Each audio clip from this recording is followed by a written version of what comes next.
Longing for more than 2 decades made them admire each other. Not only the feeling of affection between mother and son, but there was another vibration that arose every time they were close. Every time she sees Feng undressing, Samphone's body jerks, longing for a man's gentle caress, reminding her of Kamfui, longing for his pampering and warmth that she hasn't gotten in a long time. This is what made them get out of control and dare to express their hearts and combine their desires with each other. Everything happens without using common sense, only instant gratification. Hey, welcome back to the channel. Today we're diving into another chilling real-life event from around the world. This one takes us to the Phongsali region of Laos. And trust me, this story is one that will hit you right in the feels. It's definitely not your typical tale. It's strange, unsettling, and totally beyond reason. So what's the full story behind this? Stick around and let's take a closer look at this wild case.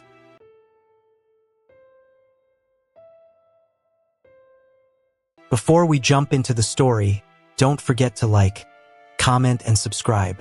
And hey, share this one with your friends. Let's spread the word. Now let's dive into it. The story starts with Mr. Kamfui, a policeman and politician from Phongsali, Laos. Back in 1989, when he was just 35, he was already making waves in the political scene. He was on the fast track to success, with rumors swirling that he might even become a minister one day. His family was super proud of him, especially his wife, Baun, and their 5 daughters. Now, there's an interesting reason behind having so many daughters. Ever since they got married, Kamfui and Baun had been obsessed with having a son. But no matter how hard they tried, each time they had a girl. A little ironic, don't you think? But hey, what's meant to be is meant to be, right? Fast forward to 1991. Kamfui was on a week-long assignment in Muang Samphan when he met Samphone, a 20-year-old intern working at the local party office. Samphone was a clerk, and she found herself being teased by Kamfui, who clearly had a way with words.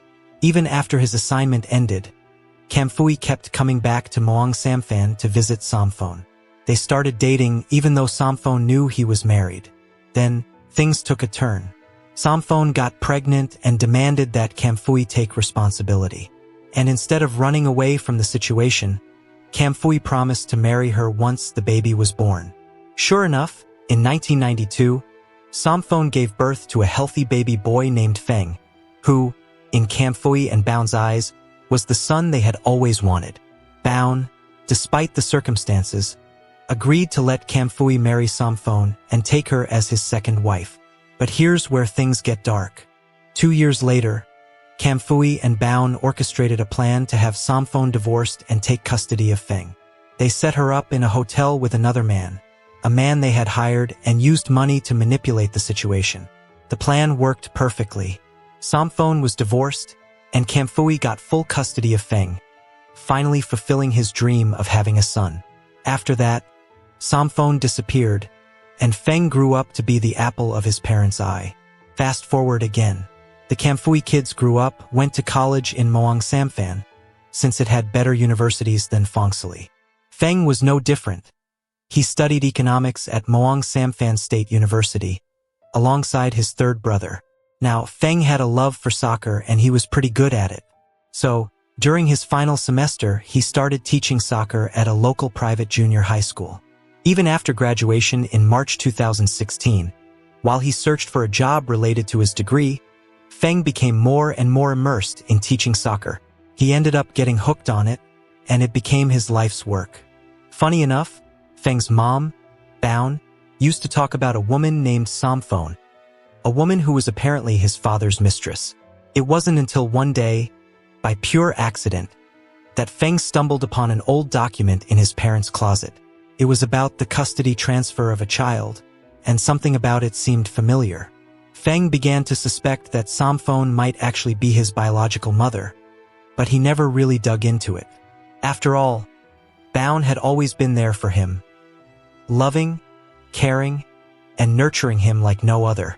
Plus, his siblings always treated him like family, spoiling him like their own. Then, in July 2015, Feng got a message on Facebook from a woman named Samphone. She claimed to be his biological mother and said she'd been searching for him for 21 years. Feng was shocked. He couldn't believe it. But even though he was taken aback, he didn't respond. He loved Baon, and in his heart, she was his real mother. Samphone's messages kept coming, but Feng didn't want to entertain it. Things took a sad turn in August 2015. Feng's father, Cam Fui, passed away from a heart attack at 61. Feng went back to Fengsili to be with his family, and while there, he finally gathered the courage to talk to Baon about the messages from Samphone. It was time to face the truth. Baon, knowing this moment would come eventually, finally sat him down and told him everything. She told him that Feng was indeed the child of Kamfui and Samphone, but that never mattered to her. In her eyes, Feng had always been her son, her prince, the one she loved deeply. Feng, in turn, told her that she was the best mom he could ever ask for, the queen of his life. And even though he now knew the truth about his biological mother, Baon made sure he knew that he was welcome back in her arms anytime he needed her. She didn't stop him from connecting with Samphone, but she made it clear that no matter what, her love for him would never change. Feng would always have a place with her, and that love would never fade. After the start of 2016, Feng finally gathered the courage to respond to Samphone's Facebook messages. When they met in person, the tears just wouldn't stop. Despite being 45, Samphone still looked young and beautiful, while Feng, at 24, was looking pretty sharp himself. You can only imagine the emotions that came rushing back after 22 years apart. It was like an explosion of nostalgia. Samphone told Feng that she had managed to track him down through Baon and Kamfui's Facebook accounts. It turned out, the bond between them was something that never really went away, and she'd been longing to reconnect. They spent hours talking, with Feng sharing stories about his childhood and school days, things Samphone had never known about. It was all so exciting for her, finally hearing about the life her son had lived. Samphone had fallen on hard times. She was working as an ice cream vendor at a local market, doing whatever she could to make ends meet. She lived with her boyfriend, Tong Lun, who, unfortunately, wasn't exactly a prize. At 47, he spent most of his time gambling and drinking, and the relationship was nothing but drama. Samphone told Feng that she was often kicked out after their arguments, which were pretty much constant. As days passed, after Feng finished teaching soccer, he started visiting Samphone regularly. Sometimes he'd stop by the ice cream shop, or he'd visit her at the small place she rented. One day, Feng met Tong Lun face to face, and the guy had the nerve to ask him for money. Feng lost his temper, hitting Tong Lun in the process. He begged Samphone to leave him and break things off with the man. But Samphone, it seemed, had her reasons for staying. She finally admitted that she owed Tong Lun a lot of money from the past and couldn't repay him, so she felt stuck, unwillingly tied to him as his lover. In April 2016, Feng finally brought Samphone to Fengsili to meet Baon. It was an emotional reunion. The two women hugged and cried, making amends for the years of tension and misunderstandings between them. They apologized for everything that had happened 22 years ago, and it was here that Feng learned about the debt Samphone had owed Tong Lun. She asked Baon for help paying them off, and without hesitation, Baon agreed to help. After that, Samphone moved out of her old place in Muang Samphan and started fresh. She broke up with Tong Lun for good. As it turned out, living with him had been nothing short of abusive, with Samphone often suffering through harsh treatment. Now, with everything out in the open, Samphone felt nothing but gratitude, not only for the new life she was building, but also for the support she was receiving from Feng and Baon. For a few weeks, life was peaceful for Feng and his mother. They were adjusting to their new life together, filled with happiness and the joy of reuniting after so many years. But things took a turn when Tong Lun started showing up at the ice cream shop again. He had somehow found out about Samphone's new place and started dropping by. This made Samphone uncomfortable, so she told Feng about it, and he decided to take action. Feng reported Tong Lun to the police, asking them to intervene and keep him away from his mother. Unfortunately, nothing came of the report. Perhaps there wasn't enough money involved for the authorities to act. In the end, Feng made the decision to stay at his mother's house permanently, so Tong Lun couldn't cause any more trouble. He had previously lived close to the school, but now he moved into Somphon's rented home, hoping to keep things calm and protect her from any more disturbances. Perhaps this also became the momentum for the two of them to get closer. The longing for more than 2 decades made them even admire each other. Not just feelings of affection between mother and son, but there are other vibrations that appear every time they are close to each other. Every time she sees Feng undressing, Somphon's body jolts, missing the gentle caress of a man, reminding her of Cam Fui, missing his pampering and warmth that she never got for a long time. This is what made them get out of control and dare to express their hearts and blend their passions with each other. Everything happened without the use of common sense. All that mattered was instant gratification. By the end of 2016, Somphon's situation became the topic of gossip among the neighbors and the folks at the market. She had a noticeably big belly, but everyone knew she wasn't married. Some people assumed she was still involved with Tong Lun, though others were starting to talk, speculating that the baby was actually Feng's. In January 2017, Somphon gave birth at the local hospital, and the experience left her heartbroken. The baby had a very small head, a sign of a possible disability. The doctor explained some potential causes, but there was little they could do about it, leaving Somphon with no real answers, only the painful reality to accept. When she brought the baby home, Feng felt a sense of unease. He was worried about the neighbors finding out the truth, especially after seeing the condition of the baby girl. He feared the rumors would start to swirl, and some people might even think about abandoning the helpless child. But Somphon couldn't bring herself to entertain such an idea, and she firmly opposed it. 2 weeks later, Feng broke down in tears while calling his mother, Baun. He finally told her the truth and apologized. Although Baun was shocked and angry, she stayed calm and advised Feng and Somphon to go back to Fengsili and have a religious marriage. Since no one in the city knew about the situation with Feng's biological mother, they could start fresh and take care of their son in peace. But for Feng, that suggestion didn't seem practical. He was already considering drastic measures because of the baby's condition and the odd shape of her head. On the night of March 12, 2017, while Somphon slept, Feng made a horrifying decision. He smothered the baby with a pillow and threw her into the river.